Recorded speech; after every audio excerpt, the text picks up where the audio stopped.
Hey there, future millionaire. Ever looked at your spare change and thought, man, there's gotta be a better use for this? Well, you're not alone. That's where Acorn comes in, right?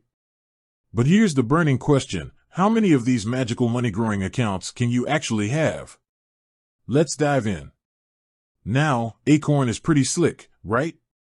It takes those annoying pennies you'd normally ignore and turns them into potential profits. It's like having a tiny, virtual piggy bank that's actually smart.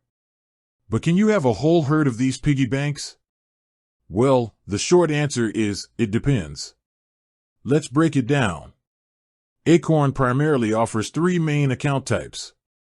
Individual Investment Account, IIA. This is your standard, everyday Acorn account. You can invest your spare change, set up recurring deposits, and watch your money grow. Individual Retirement Account, IRA. If you're looking to save for retirement, this is your go-to. There are different types of IRAs with various tax benefits, so make sure you understand the nuances. Uniform Gift to Minors Act, UGMA/Uniform Transfer to Minors Act, UTMA. Want to give your kids a head start? This account lets you invest on behalf of a minor.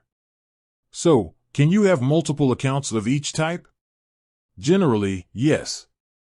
You can have as many IIAs as you want. It's like having multiple piggy banks for different goals, maybe one for your dream vacation, another for a new car, and a third for that rainy day fund. IRAs, on the other hand, have some limitations.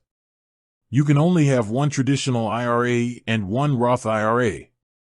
But you can have multiple IRAs of the same type if they meet specific criteria. For instance, you could have multiple traditional IRAs if you contributed to them through different employers. UGMA/UTMA accounts are a bit simpler. You can open as many as you want for different kids or even for the same kid for different purposes. But here's the catch. While you can technically have multiple accounts, it's essential to consider the fees. Acorn charges a management fee, so having too many accounts might eat into your returns. Also, spreading your investments too thin can impact diversification benefits. So, how many Acorn accounts is the right number? It depends on your financial goals, risk tolerance, and, of course, your budget. Maybe one account is all you need to start your investment journey. Or perhaps you need a mix of account types to achieve your long-term financial aspirations. The key is to have a plan. Figure out what you want to achieve with your money, and then build your Acorn strategy around that. Remember, it's not about the number of accounts you have, but how effectively you use them. And that's it. The world of Acorn accounts might seem a bit complex, but armed with this information, you're well on your way to making informed decisions. With that said, thanks for watching, and until next time, happy investing.